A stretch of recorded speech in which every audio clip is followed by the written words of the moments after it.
قصدنا به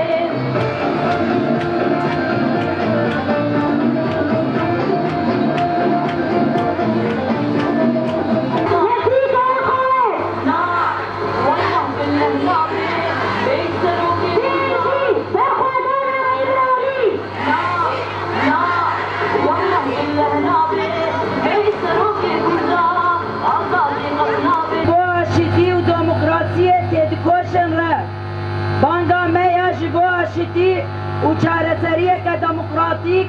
نە گاوێکە سیاسیە ژڕێزەیە گاوێکە ستراژیک و قۆناغەکە دیرۆکیە بەبێ بانگێرە هەم لە تورکیایە هەم ژی لە سەرانسەری ڕۆژهەڵاتە ناوین سەریên سەردەمەکە نو یا ژیانێکە دەموکراتیک ئا سەربینگا ئاشتیە حتا داوی هاتنە vekirин بۆ دێشونا شەر و ئێرانیە بگرە ev ne tenê daxwazeke rastiyeke şînbere got divê bi derfetên xurt û gavên biratîkiyên ceddî were avakirin ji ber ku aşîtiyeke rasteqîn tenê bêdengbûna çekan an jî bi dawîbûna pevcûnên nîne aşîtiya rasteqîn wê demê pêkan e dema azadî demokrasî û edaleta civakî di hemû qadên jiyanê de ava bû vekarîna civakî ji bo gelên me ne tenê mafeke di heman demê de peywera serekeya serdema nû ya pêşiya me ye aşîtî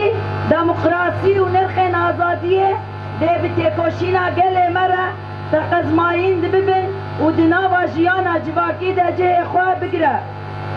ev welat êdî dê bibe welatê wan kesan ên ku aşîtî û jiyana demokratîk hem weke mafê xwe hem jî peywera xwe dibînin bi wesîleya yekê eylûnê ez deng bang gelên me dikim ku xwedî li vê peywera dîrokî derkevin û meşa aşîtî û azadiyê hêj bêhtir mezin bikin di wê baweriyê de me ku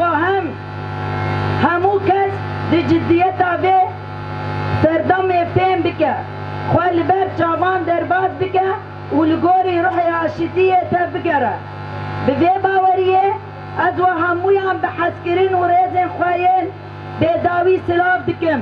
Abdullah Öcalan girava Emiraliyê bê serok jiyan nabe bê serok jiyan nabe أحيي قائدنا القائد الأممي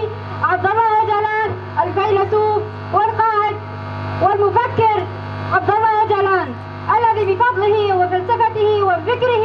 الذي أنار العالم أجمع الذي جعل نوره يشع في العالم اليوم في